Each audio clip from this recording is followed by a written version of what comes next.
Welcome to part 3 of our live training session here at their FD RX7. In our last few videos, we've looked at the base calibration process, building our files out so that we have all the details covered, so it was specific for a rotary engine and covering all the advanced setup and input configurations and outputs that we have specific to this vehicle. There was a lot to cover.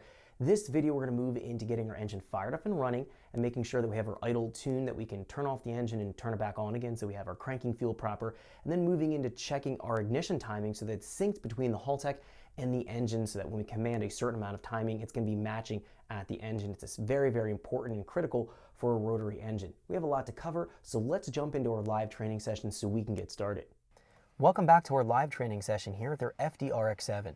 Now in the last video, we finished up the base map calibration process. We have all of our tables set up.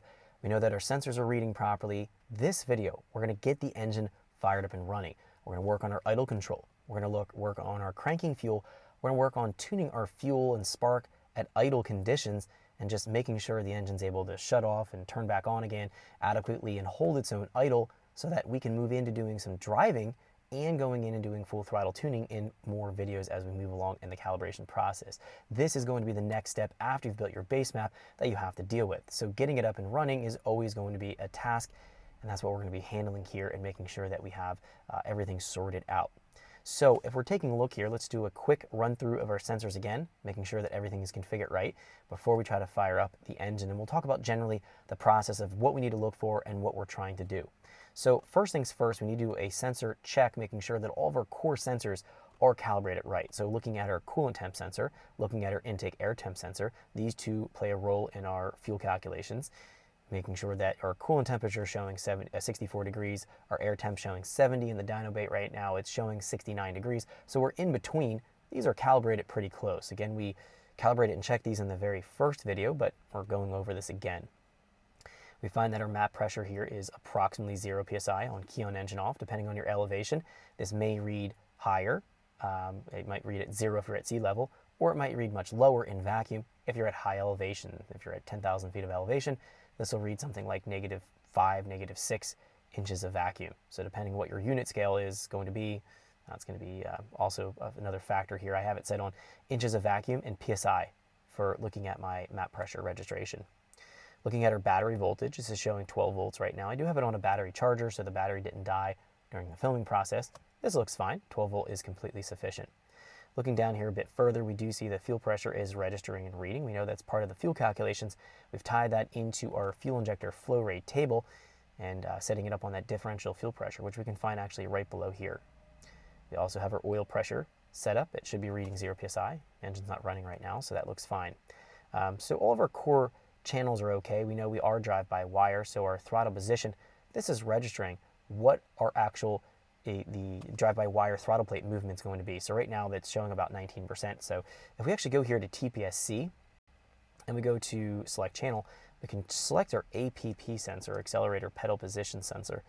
Let's go down here and drive-by-wire accelerator pedal position. Let's click OK and change that. So right now we can see if I put my foot on it, it's changing what that accelerator pedal is showing, and then that's our plate. So this is the plate at the electric throttle body. This is the pedal inside the car. So there's not a direct relationship here. We can see that we're programming them differently. And in fact, the throttle is open right now because we're allowing more airflow into the engine to fire up and run. So that's part of a process we have to go through here. So let's just walk through this real quick and talk about what we're trying to do. So first thing is first, we actually need to verify our spark timing and our trigger offset. If we actually jump into engine, jump into trigger here, we have this value.